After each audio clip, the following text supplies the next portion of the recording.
श्री स्वामी समर्थ. सगळ्यांना स्वामीमय विश्व या आपल्या भक्तिमय परिवारामध्ये आपले मनपूर्वक स्वागत आहे. आपल्या हिंदू संस्कृतीमध्ये प्रत्येक सणामागे काही ना काही सुंदर आध्यात्मिक अर्थ दडलेला आहे. आज आपण अशाच एका पवित्र दिवसाबद्दल जाणून घेणार आहोत. तो दिवस म्हणजे दीप अमावस्या. अमावस्या म्हटलं की आपल्या मनात अनेक विचार येतात, पण आषाढ महिन्यातील अमावस्येला महाराष्ट्राच्या परंपरेमध्ये विशेष महत्त्व आहे. या दिवशी घरातील दिवे, समई, निरांजने स्वच्छ करून त्यांचे पूजन केले जाते. आता तुम्हाला हा प्रश्न पडला असेल की अमावस्येला दीपपूजन का करतात?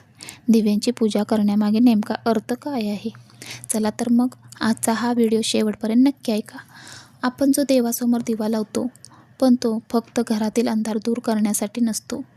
आपल्या संस्कृतीमध्ये दिवा हा प्रकाश, ज्ञान, शुद्धता आणि आशेचे प्रतीक मानला जातो. एक छोटासा दिवा, त्याची ज्योत किती छोटी असते, पण ती अंधाराला आव्हान देते. अंधार कितीही मोठा असला तरी एक छोटीशी ज्योत त्याला दूर करण्याची सुरुवात करते. यातून आपल्याला जीवनाचा एक मोठा संदेश मिळतो. आपल्या आयुष्यात कितीही संकटे आले, कितीही अडचणी आल्या, तरी मनातील श्रद्धेची ज्योत विझू देऊ नका.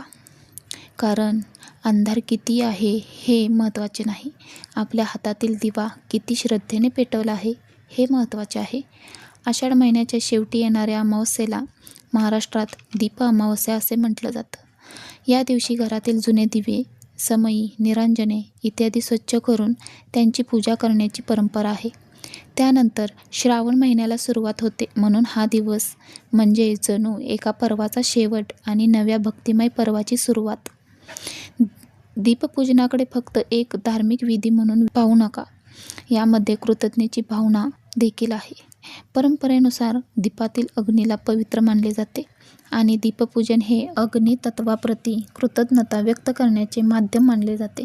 आपल्या पूर्वजांनी आपल्याला शिकवले, ज्या गोष्टी आपल्या जीवनाला प्रकाश देतात त्यांच्याबद्दल कृतज्ञ राहा. आज आपल्या घरात वीज आहे, मोबाईलचा प्रकाश आहे, पण पूर्वीच्या काळात दिवा हा घरातील जीवनाचा एक महत्त्वाचा भाग होता. म्हणून त्या दिव्याची पूजा करणे म्हणजे आपल्या संस्कृतीने दिलेल्या प्रकाशाच्या साधनाबद्दल आदर व्यक्त करणे. आणि एकदा विचार करा, दिवा स्वतः जळतो आणि इतरांना प्रकाश देतो, यामध्येच किती मोठा संदेश आहे. आपणही आपल्या जीवनात कोणाच्या तरी उपयोगी पडावे. आपल्या शब्दांनी कोणाचे मन दुखावण्याऐवजी आपल्या शब्दांनी एखाद्याला धीर मिळावा, हीच तर खरी भक्ती आहे. फक्त देवासमोर दिवा लावणे म्हणजे भक्ती नाही, आपल्या मनातही प्रेमाचा, दयेचा आणि माणुसकीचा दिवा पेटवणे म्हणजे भक्ती. दीप अमावस्या म्हणजे फक्त दिव्यांची पूजा करण्याचा दिवस नाही, हा दिवस आहे प्रकाशाची किंमत समजून घेण्याचा.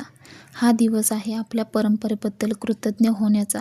हा दिवस आहे घरासोबत मनही स्वच्छ करण्याचा.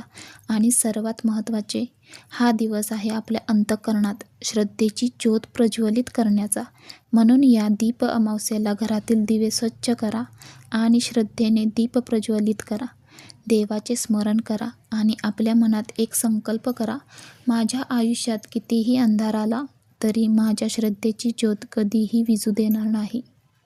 जर तुम्हाला आजचा हा व्हिडिओ, भक्तिमय आणि माहितीपूर्ण व्हिडिओ आवडला असेल तर व्हिडिओला एक लाईक नक्की करा आणि हा व्हिडिओ तुमच्या कुटुंबातील आणि मित्रपरिवारातील भक्तांपर्यंत नक्की शेअर करा. आणि स्वामीमय विश्व या यूट्यूब चॅनलला सबस्क्राईब करा. पुन्हा भेटू अशाच एका नवीन भक्तिमय विषयासह. तोपर्यंत श्री स्वामी समर्थ. जय जय स्वामी समर्थ.